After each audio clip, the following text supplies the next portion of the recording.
Being a community organizer helps me to bond with my community. I'm not an extrovert, I'm the homebody. I'm a grandma, I'm a mom, so I've been so many things to my family, and now I'm still being the same thing, just in a different way.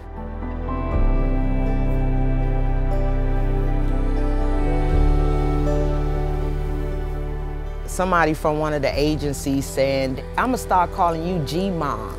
Ivy City G-Mom, you Ivy City Grandma. I love making sure that everybody is all right. And when I found out what was going on, I was like, oh, hell nah. Like, no, we need to do something about this. Ivy City is one of the most unique communities in the District of Columbia. It's really like a village. And when you look at the history of Ivy City, a community founded by and for Black people, you see so many repeated environmental injustices that the community was continuously having to fight against. For me, environmental racism is the systemic racism reflected in land use decisions. It gets into zoning. What is allowed on this site? In Ivy City, there is a chemical facility next to, attached to, somebody's residential home.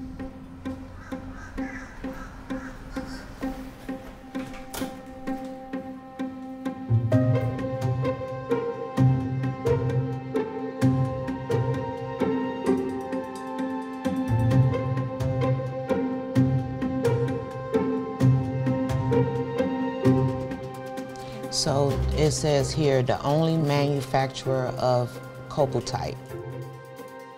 The chemicals that they're using is dangerous to our skin, dangerous to our eyes. If it get in your nose, it's dangerous. And if it get inside your body, it affects your organs.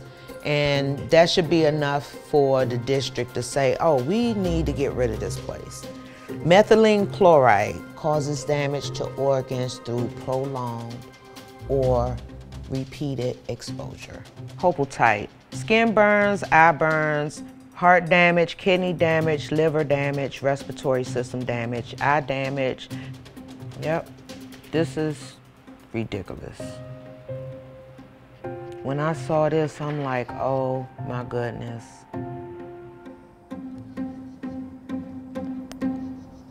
Hey, Sean.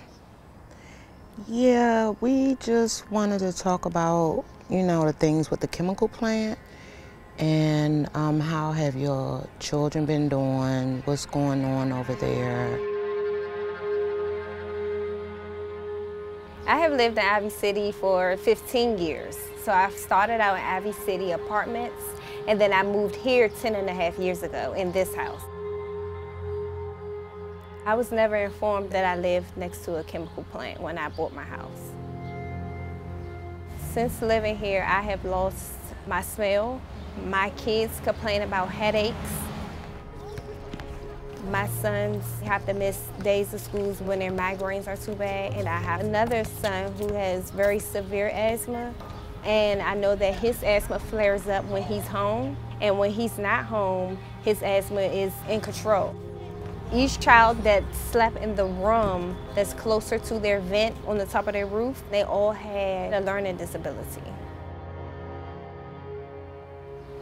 And the older ones didn't have any issues until we moved in the house. As a mother, I'm very angry because I just feel like sometimes that I make the right decision by moving around here. I thought I was putting my kids in a better environment, but really I put them in harm. That's actually connected to my house. We share a wall, so I just feel like that makes me want to fight harder for them.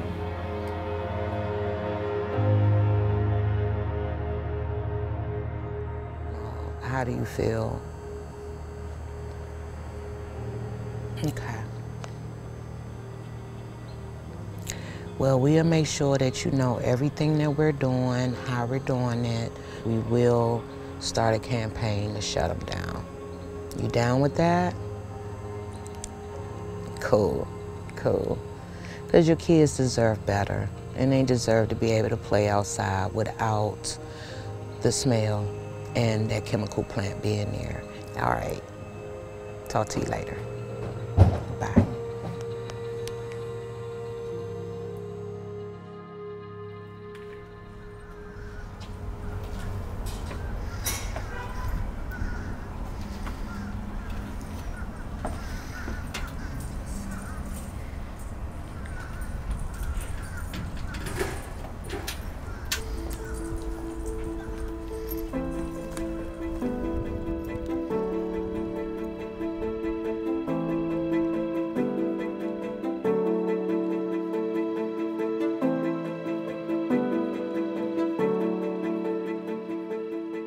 You can't hardly see it, it's just there. And it's small, it's little. When you turn the corner, half your car done past the building. That's just how small it is. Why is it in our residential neighborhood? Why is it in our community? They put it here because they knew that the community wasn't going to fight against it. Just like with a lot of chemical plants in Black and brown communities, they can get by with it without any fuss or fight. Back in the 30s, which was the Jim Crow era, wasn't nobody gonna say anything about this place being there. When I was a kid, I didn't know it was a chemical plant. I've been around here since '65. You know that was a chemical plant. A lot of people still don't know it's a chemical plant. It's been grandfathered in, so they were operating before they had air permits. So we seem to think that's the only place in DC that don't have an air permit. We trying to figure out if there's any other places that don't have an air permit, but.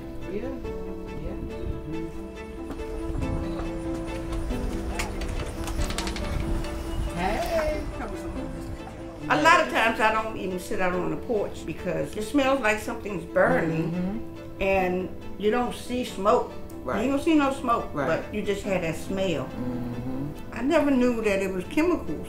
I never knew because there's no sign saying what they do. It should be skull and crossbones on the building, right? Yeah. Flammable, Yeah. poison.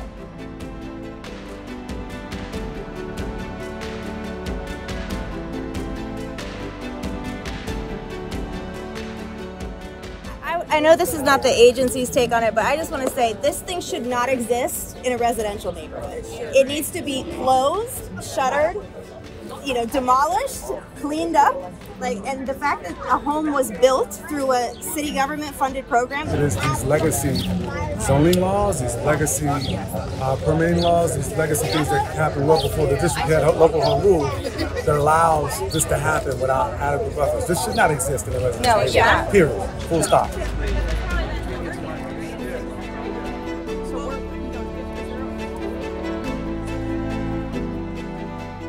There are laws on the books around air pollution. Unfortunately, they're often not enforced. And as we continue to mobilize residents to submit complaints, we're devising the next phases of a strategy to really force the issue. And we all going to stand together and make them get rid of this place. And the place is so small, you will miss it if you blink. They're hiding in plain sight, and we can ready to expose them.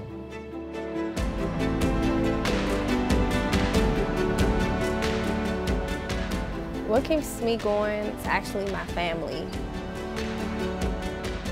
and my kids.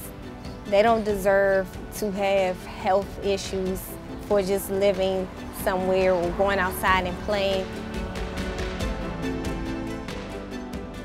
When we understand the law and real talk, then we use it. We use it to our advantage. We use it to save our brothers and sisters and our neighbors. We use it to take care of our community. There are laws put in place that we can actually utilize that will work for us and not against us. I'm right here, you right here. I'm right here with you. So we're fighting this fight together because the same thing that's harming you is harming me.